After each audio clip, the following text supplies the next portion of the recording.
Hello, everybody, this is Carla, and this time I'm back with a review for episode 18 of season 4 of Major Crimes. This episode is titled Penalty Phase, and I have to say that I really liked it.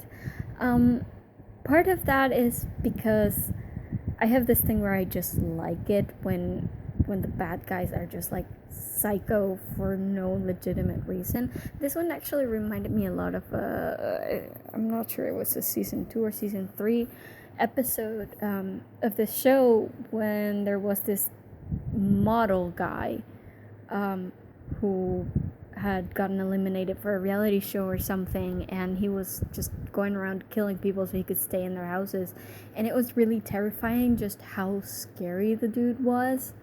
I didn't necessarily like the ending of that episode, but I just like the bad guy so much because I really like it when guys are like really psycho for no good reason. They're like, they don't kill for any, emotional reason. They're just crazy, so they kill people. That's what it is. And this one was also sort of like that. I mean, of course they always have a reason. I mean, they've been mistreated by people, or they've been ignored by people. They feel they're ignored, and they feel just their low self-esteem pushes them to it, but it's not a legitimate reason. It's like we saw in the previous episodes. Just because you feel that people treat you badly, or just because you feel inferior somehow, it doesn't mean that you go out and kill people, because there's tons of people around in the world who feel that way that don't become crazy murderers. But I like the idea that some of them do become crazy murderers, and there's no justification for it. They're just nuts. And I really like this one. I love the way he was killing people like he was filming a movie. I thought that was really creepy. Especially when you could see like the woman, he would kill the woman, and then the camera would pan out and you would see that it's just a video that his second victim was watching, and then his third victim, his brother, he was also going to do the same thing. And I thought that was really, really creepy and really scary in a way. I also liked, the guy was so into the whole filming thing that he didn't even care who saw him. He didn't even care that the police was right outside when he was killing these people. He didn't care at all. He just wanted to make a movie, and he thought that was, what would get him famous or something, like what would make him famous, just going around killing people and filming it. Just the way he would like shoot video of the sister-in-law who didn't know him at all. The sister-in-law was there, and he was like, no, can you just stand there maybe in the background? Like, even under normal circumstances, if somebody tells you that they're filming this so that their wife has proof that you're doing a good job, it's completely creepy if they just sort of start talking about, oh, the lighting is good here, or the background looks good here. That would have been creepy enough without adding the fact that he actually wanted to kill her. So I really liked it. And the guy, he seemed legitimately crazy. Like, the dude just seemed like a psycho. And it's funny because people who are this level of deranged often seem normal. And this guy, you look at him without hearing him speak or act, and you would never think that he's a crazy psycho who's going about murdering people.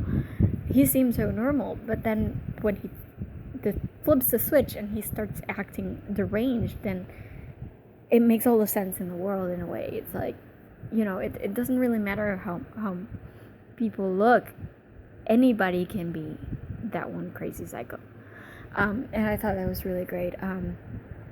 I liked that he even, it's like in that other previous episode, it's like at the end they all wanted was all they wanted was recognition. All they wanted was to make a splash in a way, and this dude was willing to,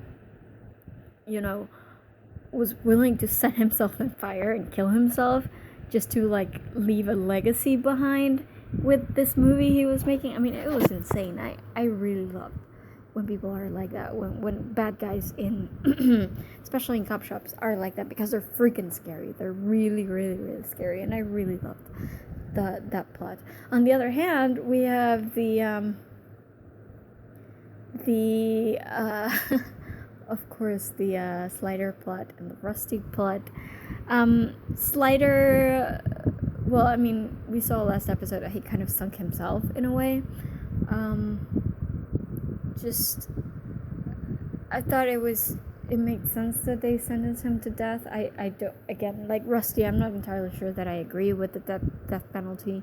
And I'm not entirely sure that I would even agree with it for Slider, but he kind of brought it onto himself when he took the stand and just thoroughly convinced the jury that he was completely unrepentant. So can't fight that. I am going to guess, since the judge took that week to think about it, I'm going to guess that something's going to happen with it, because I don't think this plot is going to be over this soon.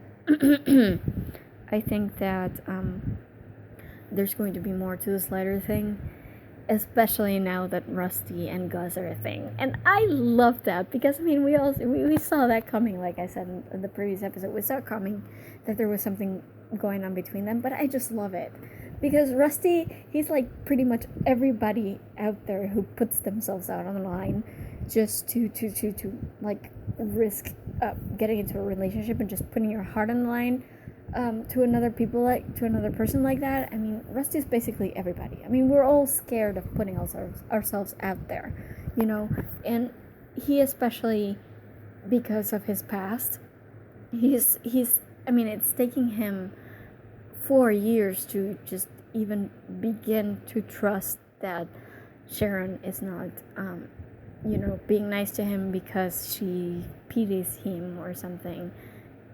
Like, he's very afraid of pity, and he's very afraid of people leaving him like his mother did, and I'm sorry, and he's basically all of us. Like, we're all so afraid of getting hurt that we just don't even bother putting ourselves out there, because we know that it could go bad so easily, but we also forget that it could go well, you know? I mean, what if Gus really is the guy for Rusty for like forever, you know? So I like that he had kind of that change, because in the previous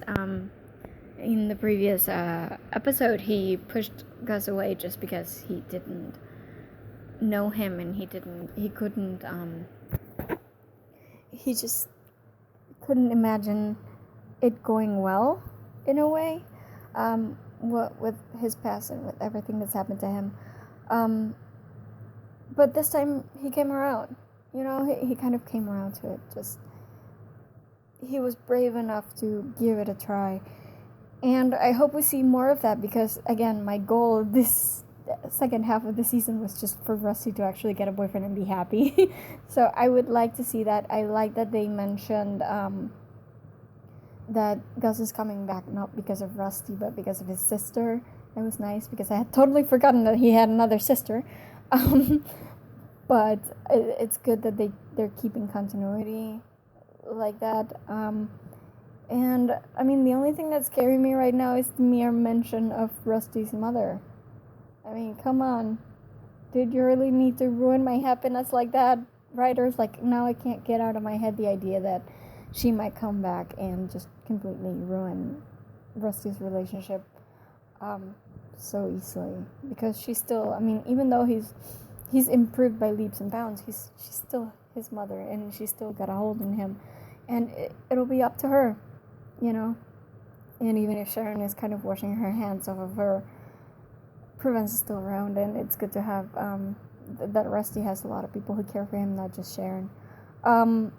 Little details that I loved the fact that they're all going to spend Christmas with Andy's daughter. I mean, come on, that's so domestic. I love those little mentions, you know, of the fact that yes, their relationship is still going strong, and you know, they're doing things together. It's kind of adorable. So I like that, and just the entire thing. It was a good episode. I really enjoyed it, and I think it's one that's going to stay with me, because those types of psycho killers usually, those types of episodes usually stay with me. So yeah, it was a pretty good episode. I really enjoyed it. I'm so happy for Rusty. I mean, cutest cinnamon bun. I just want to hug him every time he's on screen, and I'm so happy that he's finally letting himself be happy. So that's good to know. I look forward to seeing where they go with this Gus thing. I look forward to seeing where they go with the Slider thing, because I don't think it's over. So yeah, can't wait to see where it goes. And that's about it for this review. So as usual, remember to visit our website, thegeekypub.com, if you want to see more major crimes reviews. We also have reviews for other TV shows, for books, for movies, for games. We have a ton of stuff in there, so be sure to check it out. And as always, if you guys want to be notified when we upload a new review as soon as possible, then be sure to subscribe to our YouTube channel, because the reviews usually go up on YouTube first before they even hit the website. So that's the way to be notified as soon as we upload anything new. And that's it. So I guess I will see you guys in my next review. Bye.